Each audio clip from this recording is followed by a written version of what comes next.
Se você busca em ter seu próprio negócio e empreender no segmento que mais cresce no Brasil e lucrar até R$ 12.000 por mês, você precisa conhecer a Micromarket. Prazer, meu nome é Daniel, sócio fundador da Micro, e a gente é uma franquia de mercados autônomos. Esses mercados que funcionam com condomínios residenciais, empresas, hotéis, shopping e muito mais. A partir de R$ 60.000, você monta a sua unidade, fatura 24 horas por dia, 7 dias por semana, em horários flexíveis, sem a necessidade de ter funcionários. Eu sei que parece ser bom demais para ser verdade, mas só no Brasil já existem mais de 10 mil unidades de mercados autônomos em funcionamento. Na Micromarket, você tem o retorno do seu investimento a partir de 6 meses e uma rentabilidade de 20 a 30% ao mês. É uma grande revolução que vem acontecendo no varejo brasileiro, onde cada vez mais o consumidor busca conveniência, praticidade e segurança no seu dia a dia. Então, se você ficou interessado, entre em contato com o nosso time comercial, que a gente vai te dar todo o suporte e te mostrar como é fácil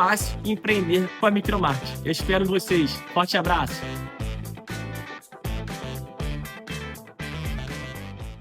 Beleza, galera ligada aqui no Acorda Vascaíno, nessa terça-feira, véspera de mais um jogo do Vasco no Campeonato Brasileiro. E a gente chega aqui logo pela manhã para trazer uma resenha, bater um papo com você que está sempre ligado aqui no canal Atenção Vascaínos. Por isso que eu peço, porque tem muita gente que assiste os vídeos diariamente, recebe lá os convites através das redes sociais para poder assistir também as nossas lives, mas ainda não é inscrito no canal. Me dá essa moral. Tem um botãozinho aqui embaixo, ó. Inscreva-se no canal, deixa o like nesse vídeo que é importante demais para você clicar nesse vídeo aqui, até porque, como diz o Jurandir, o algoritmo entender que aqui é uma plataforma de Vasco, um ambiente vascaíno, então outros vascaínos podem vir para cá. É só você deixar o like, é importante, e claro, acionar o sininho das notificações e compartilhar. Copia o link e joga lá nos grupos, WhatsApp, Telegram, Facebook. Chama a rapaziada, vamos bater um papo, trocar uma ideia nessa terça-feira, véspera de mais um jogo do Vasco. O Vasco que encara amanhã, às 7h30 da noite, o Botafogo no estádio Newton Santos. Eu quero falar um pouquinho sobre esse momento do Vasco, né? Porque o Vasco vinha de 4 vitórias seguidas, torcedor muito empolgado. Estive em São Januário nesse fim de semana para o jogo contra o São Paulo. Era impressionante a atmosfera positiva que estava na harmonia dos torcedores do Vasco. Quando você passava ali próximo a São Januário, chegando ali, você conversando com um ou com outro, estava todo mundo muito empolgado. Ninguém, por exemplo, dava um resultado de 1-0, 2-1. Muito pelo contrário, era 3-0, 4-1. Resultados muito mais longos, né? Com vitórias mais fáceis do Vasco para cima do São Paulo. Eu bati nessa tecla durante toda a semana. Falei, olha, o São Paulo não é um time ruim, muito pelo contrário, tem bons jogadores, tem um ótimo treinador, está apenas um ponto do Vasco, seria um confronto difícil. Tanto que meu placar lá no pré-jogo de domingo, antes do jogo, eu falei, ó, vai ser 1-0 Vasco, pelo menos aqui é meu palpite, porque eu sabia que seria um jogo muito complicado. E o São Paulo acabou vencendo por 2-0. Mas mesmo assim, se você parar para analisar friamente, tira o coração e analisa friamente. O Vasco fez um primeiro tempo, pelo menos, equilibrado com o São Paulo. Em alguns momentos melhores, em alguns momentos um pouco piores, mas assim, muito equilibrado o primeiro tempo. O que aconteceu foi o pênalti, né? No último lance do jogo, eu ainda discuto um pouquinho, mas vida que segue, já fui voz discordante demais aqui no canal. Acho que a questão do pênalti mudou a estrutura do jogo, porque se vai para o intervalo em 0-0, o técnico Fernando Diniz provavelmente faria mudanças um pouco mais longas, porque o Vasco, por exemplo, começou o segundo tempo, desculpa, muito melhor. Teve oportunidades, teve lá 2 oportunidades, uma com o Coutinho, outra com o Andrés Gomes, que chutou cruzado cara a cara com o Rafael, perdendo uma oportunidade. Se ele faz o gol ali 1-1, o estádio com certeza iria se empolgar, ainda mais empurrar o Vasco em busca da vitória. Acho até que se conseguisse um empate contra o São Paulo, talvez seria justo também pelo bom primeiro tempo que o Vasco fez. Mas no segundo tempo, o técnico Fernando Diniz acabou fazendo umas mudanças ali, acabou modificando a estrutura do time. Mas mesmo assim, o Vasco conseguiu algumas oportunidades de conseguir gols contra o São Paulo, poderia ter vencido, por exemplo. Se no primeiro tempo o Rayan, aquela cabeçada, bateu na trave, faz o gol ali, 1-0 Vasco, muda o jogo, seria praticamente um jogo muito parecido com o jogo do ano passado também em São Januário, que o Vasco consegue fazer 2 gols logo no primeiro tempo, o time do São Paulo fica abatido e o Vasco vai lá e consegue aquela vitória por 4-1 no ano passado. Mas não aconteceu. Derrota, só que não é terra arrasada, tem muita coisa para acontecer, inclusive esse jogo de amanhã contra o Botafogo. Por exemplo, se o Vasco conseguir uma vitória contra o Botafogo, ficaria a 3 pontos do próprio Botafogo ali na briga por uma vaga na Libertadores da América. É difícil? Claro que é difícil. O time do Botafogo também é um bom time, vai jogar nos seus domínios, tem a questão do gramado que ele está mais acostumado, mas o Vasco tem totais condições também de vencer o Botafogo. Fez 2 duelos pela Copa do Brasil, um em São Januário que merecia vitória, mas acabou empatando, e o jogo fora de casa também empatou com o Botafogo e conseguiu a classificação nos pênaltis.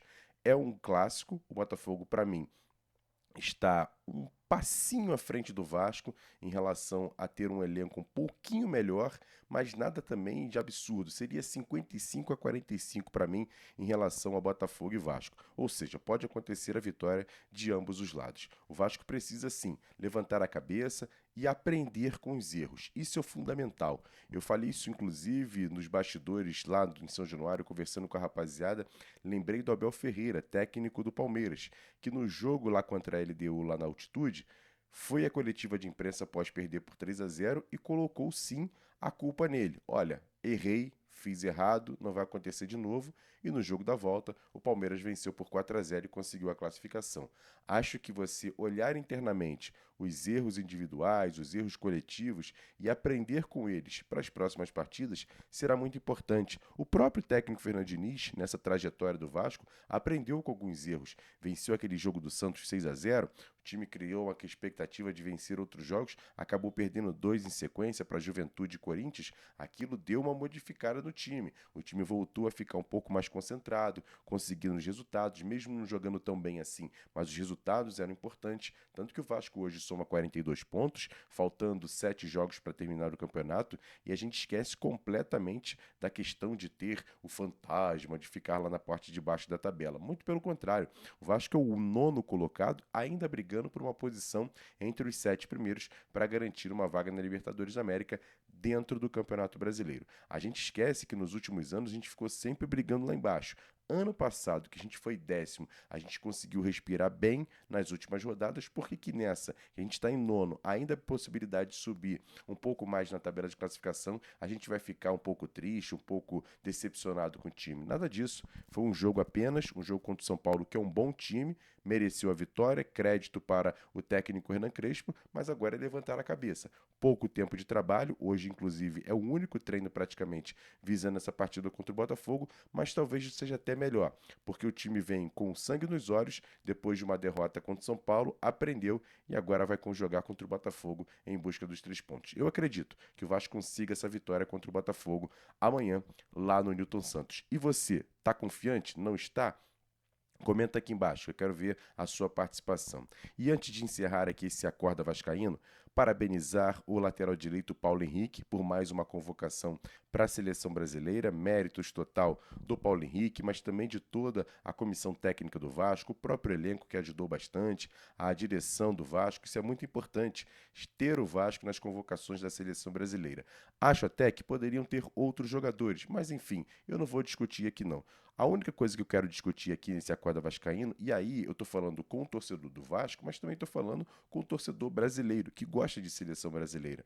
Se você tá um pouco amargurado em relação à seleção brasileira, ok, eu também entendo isso sem problema nenhum. Até porque o futebol brasileiro hoje passa por uma situação muito complexa e muito ruim. Mas independente de termos outros ou não jogadores do Vasco, chama atenção essa convocação do técnico Carlo Ancelotti, né? Independente de ser uma crítica ou não, é você olhar mais uma vez, tira o coração e analisa apenas a questão da convocação. Alguns nomes que a gente olha assim e fala, cara, isso é seleção brasileira?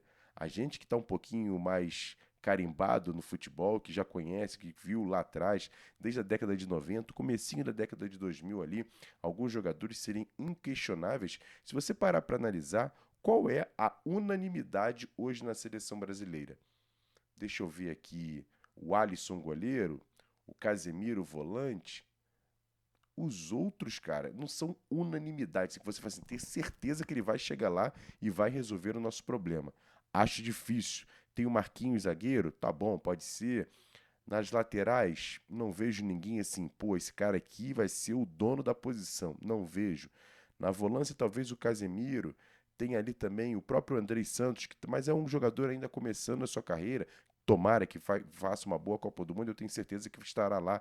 Mas não tem aquela unanimidade. Cara, igual a gente tinha em outros tempos, né? De jogadores que chegavam ali, esse é o dono da posição. É difícil, né, cara? O futebol brasileiro passa por um momento muito complicado. E a gente vê alguns jogadores sendo convocados e até outros que nem estavam sendo convocados, sendo chamados de volta, jogadores que estão jogando em futebol periférico. É uma pena, né? É uma pena ver o futebol brasileiro desse jeito. Ontem, na nossa tradicional live de segunda-feira, recebemos Paulo Roberto, o lateral do cruzamento certo. Paulo Roberto, bicampeão carioca pelo Vasco, 87, 88. Ele que deixou o Vasco para o Botafogo, também foi campeão carioca pelo Botafogo. Mas em 89, assim que ele sai, vem Luiz Carlos Vinck. Olha só a mudança, como é que era o futebol brasileiro, né, cara? Sai um grandíssimo lateral direito, que era o Paulo Roberto. Vem o Luiz Carlos Vinck, que acaba sendo campeão brasileiro em 89, dando assistência para o gol do Sorato.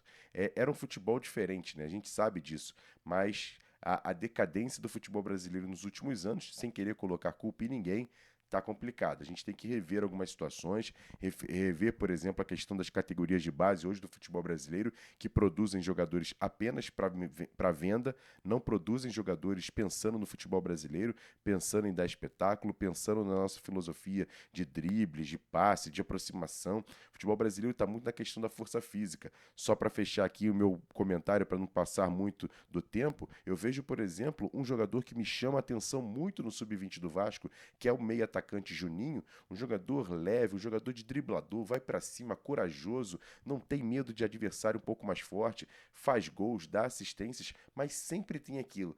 Ah, mas ele é frágil fisicamente.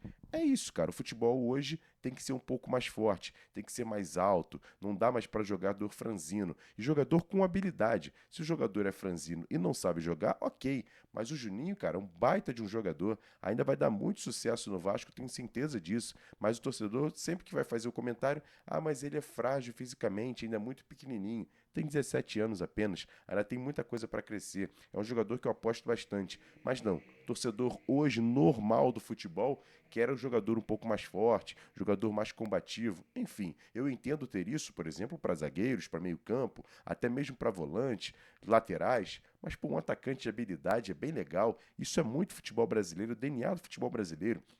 Denner, Denilson, Robinho, o próprio Neymar, mais atrás Edilson Capetinha, são vários jogadores leves que sabem fazer os dribles.